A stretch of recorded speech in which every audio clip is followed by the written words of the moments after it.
Hi, it's Jill. Today I'm going to show you how to create a zombie makeup application using products you can find at Halloween Alley.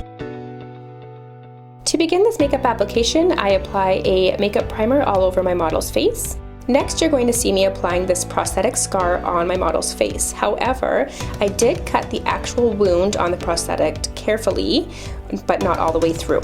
Next, using a brush I don't plan on using again, I am applying the Mehron liquid latex all over the edges of the scar to disguise them.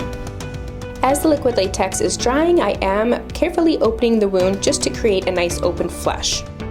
Next, with liquid latex and tissue, I am layering pieces of tissue around the prosthetic just to disguise and create extra flesh around the wound.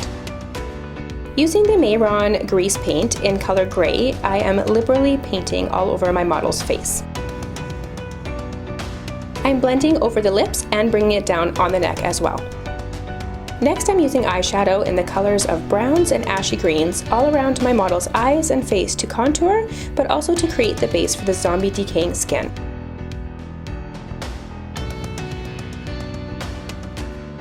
Next, I'm opening up the wound with my hands, and I am using the Secrets product Bruise Kit, color black, to give dimension inside of the wound.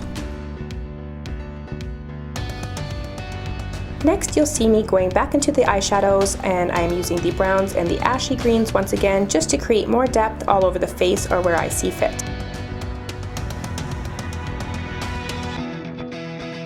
Next, with the Bruise Kit color black again, I'm going back into that wound and really filling in the black area to create the depth.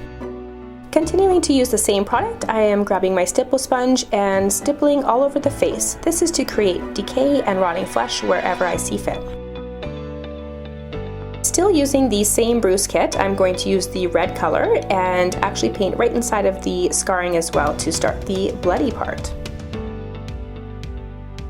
Next, very carefully, I am gently pulling away the latex and tissue that I've put on my model's face just to create a little bit extra decaying skin around the scarring. And of course, no wound is complete without ample amounts of blood, so grabbing my Tinsley Blood FX, I am liberally placing it inside of the scar and the scab I've created.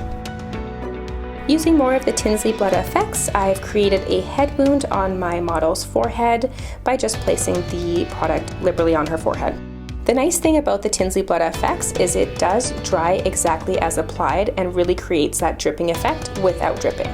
Grabbing my eyeshadow once again, I'm using browns and blacks just to create a little more depth in the eyes and give a more sickly, deceased appearance. Last step, I grabbed my Mehron blood splatter and I sprayed a little bit over each wound just to create some effect. And that concludes this zombie look tutorial. You can absolutely amplify it using wigs, accessories, and costumes at Halloween Alley. Thanks for watching!